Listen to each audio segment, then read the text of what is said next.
Jadi mereka kepenuhan Roh Kudus. Tetapi tidak ada lidah-lidah api dan tidak ada tiupan angin yang keras. Ya, jadi kita aliran Pentakosta percaya bahwa Roh Kudus itu adalah sentral.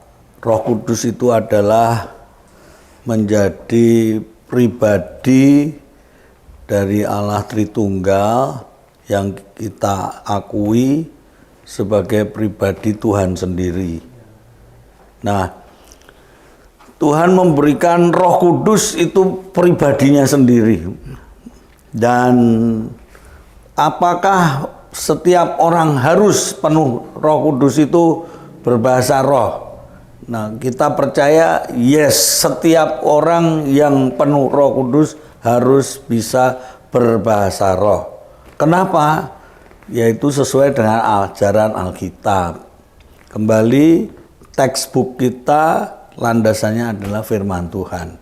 Kisah Rasul pasal 2 ayat 4 menulis tentang ketika murid-murid mengalami kepenuhan Roh Kudus, terjadilah mereka berbahasa roh, berbahasa lidah, glosolalia.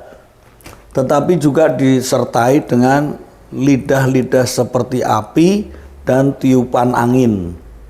Nah, seringkali sekarang orang bilang, kalau penuh Roh Kudus kok nggak ada lidah-lidah apinya dan tidak ada tiupan angin yang keras. Berarti bahasa roh tidak harus lagi.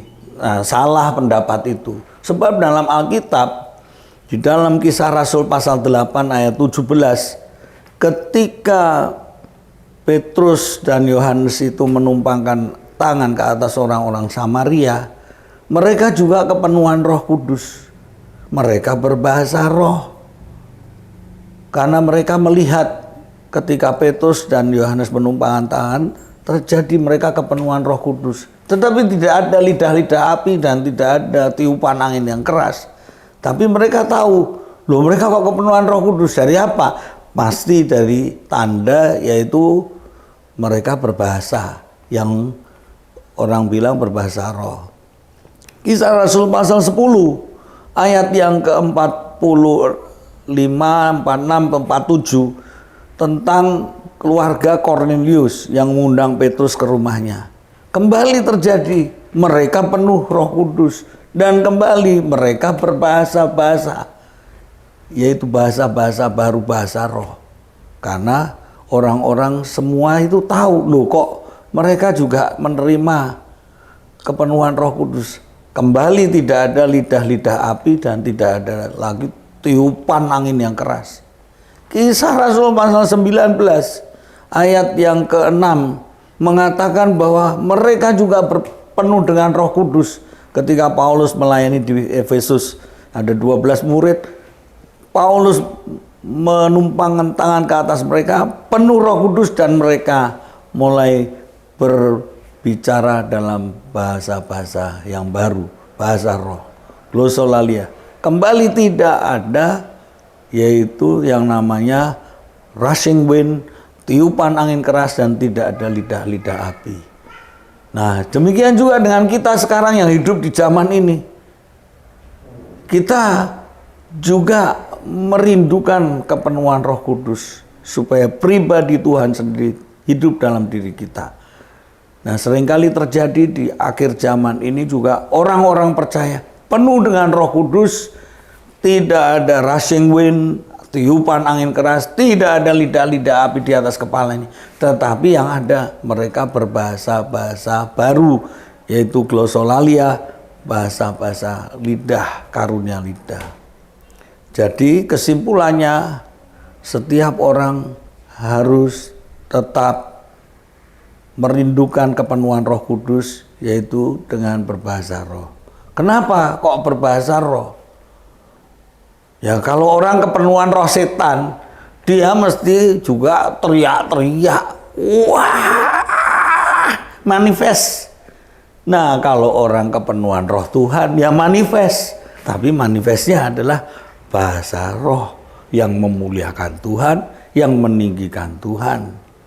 Nah, jadi sama sebetulnya. Nah, tetapi jangan hanya orang itu penuh Roh Kudus lalu hanya berbahasa roh tok, tapi harus terus ada perubahan hidup. Yang penting bukan bahasa rohnya, tapi yang penting adalah perubahan hidupnya yang nyata. Kesukaannya berbeda, appetite-nya berubah. Dulunya suka miso-miso, sekarang suka memuji Tuhan. Dulunya medit, sekarang jadi murah hati. Dulunya suka ngambekan, mutungan, sekarang suka memaafkan. Ada perubahan hidup. Nah, itu harus menyertai orang-orang yang kepenuhan Roh Kudus. Jangan berhenti hanya berbahasa roh, tapi berubah hidupnya. Lalu pertanyaan yang kedua tadi, bagaimana kalau misalnya apakah semua orang di dalam ibadah harus berbahasa roh? Kan berbahasa roh tapi ada penerjemahan Ya. tidak itu. Jadi gini, kalau berbahasa roh itu kan tujuannya untuk membangun iman seorang pribadi orang tersebut. Jadi kalau dia di dalam berdoa sendiri berbahasa roh ataupun di dalam kumpulan jemaat dia berbahasa roh, itu tujuannya adalah membangun dirinya sendiri. Kalau ada orang yang bisa menerjemahkan, puji Tuhan, karena dia bisa menginterpretasikan apa yang dia doakan untuk membangun orang-orang yang lain. Apakah selalu harus ada? Tidak harus selalu ada. Kadang-kadang juga belum tentu orang diberi karunia untuk menerjemahkan. Tapi dalam perkumpulan, dalam peribadatan, sebaiknya kalau orang itu berbahasa roh, ada yang menerjemahkan supaya bisa membangun akan jemaat itu dan orang lain. Tapi kalau tidak ada, boleh nggak? Ya boleh aja, tapi tidak ada manfaatnya untuk orang lain. Manfaatnya hanya untuk dirinya sendiri. Haruskah ada yang menerjemahkan? Tidak ada keharusan itu. Tetapi sebaiknya ada supaya tidak sia-sia. Kurang lebihnya seperti itulah.